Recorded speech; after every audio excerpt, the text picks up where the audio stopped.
नमस्कार, आपण बघत आहात सत्य टॉक न्यूज चॅनल. शोध सत्यते. चार्जशीट मध्ये छेडछाडी होण्याची 100% शक्यता आहे. तपास यंत्रणेला 100% मुभा दिलेली नाही. 100% गृह मंत्रालयाने मुख्यमंत्र्यांनी जर त्यांना आदेश दिले असतील याच्यात सोडू नका एक सुद्धा, तर आतापर्यंत बीडचं अर्ध जेल भरलं असतं. एवढी गुंडगिरी पसरलेली, एवढी मोठी टोळी, कोण करणाराची, खंडाने मागणाराची, आणि यांना सांभाळणारा एक, त्याला बी कोणचा काढून आता पडायचो डोळे का काय काढून झाले त्याला, म्हणजे तो सुद्धा याच्यातच आहे. कारण आम्ही का नाव घेतो त्याचं, त्या धनंजय मुंड्याचं, त्याचं कारण असं आहे की माननीय न्यायालयापुढं मीडियाच्या बांधवानेच दाखवलं होतं की याच्यात बड्या नेत्याला फोन लावला आरोपीने. बडा नेता कोण? मग टोळ्या सम्राट यालाच नाद आहे, बाकीच्याला कोणाला नाद नाही. असली पैसा कमवणे, सत्ता पाहिजे, पद पाहिजे, की त्यालाच नाद आहे. आणि त्याचेच लोक आहेत. अहो नुसतं जवळून हिंडलं तरी आमच्या सारख्याला चौकशाला देत, नुसतं जवळ हिंडलं तरी. आणि मग आता त्याचे लोक आहेत.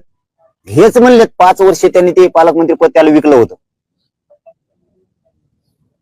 मग आता त्याचेच लोक आहेत. ते कसं कसा आरोपी होऊ शकत नाही? मग मंत्री म्हणून होत नाही काय? रिपोर्ट मुंबई. आरोपी व्हायलाच पाहिजे ना देव. अरे आमच्यासारखे गोरेबाचे लेकर होते, आंदोलनात उभा राहिलं तरी ते शूटिंग करायला येते त्यांचे लोक. आणि शूटिंग मध्ये जे जे दिसतील, म्हणजे रास्ता रोको करताना, साधा साखळी उपोषण करतानाच अनुभव आहे आम्हाला. 2.25 वर्ष सरकारची. आमच्या आई बहिणीवरती हल्ला झाला, बंदुकीच्या दस्त्याने मारला त्यांना गोळ्या संपल्यावर. आज 307 मध्ये येते. म्हणजे मार आम्ही खाल्ला, डोके आमचे फुटले, आया बहिणी रक्ताच्या थाळ्यात आमच्या पडल्या. आमच्या 9-9 वर्षाच्या लेकराच्या पायात गोळ्या इकडून घुसल्यात, इकडून निघाल्यात. ही सत्य परिस्थिती. ते पोलिस निलंबित व्हायला पाहिजे होते, त्यांना बढती मिळाली. म्हणून आम्हाला शंका येते देशमुख मॅटर मध्ये सुद्धा त्यांना बढती मिळाली त्या पोलिसांना. आणि 307 गुन्हे आमच्यावर आहे, 120 सारख्या कलमा आमच्यावर आहेत. तिथं आम्ही काही नाही करू ना.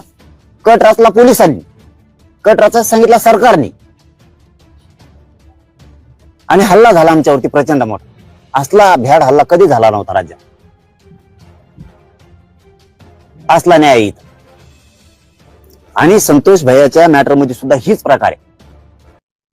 म्हणजे यांचा नायनाट करायला पाहिजे गुंडगिरीचा. यांना नाही संपवलं, त्यांनी सोडून दिलं. एका एकाला सोडून दिलं. बघा, गाड्या सोडणं, खून झाला, खंडणी मागितली, खंडणीतून खून झालेला. एक गरीब पोराला तिथं गुंडगिरी होत होती म्हणून समजून सांगायला गेलेल्या माणसावर सुद्धा हल्ला होऊन त्याचा मर्डर करण्यात आला. खून करणाऱ्यापेक्षा, खंडणी मागणाऱ्यांपेक्षा सामूहिक कट. मीडिया प्लॅटफॉर्मला लाईक, फॉलो आणि सबस्क्राईब करा. तसंच सर्व नोटिफिकेशनसाठी बेल आयकॉन प्रेस करायला विसरू नका.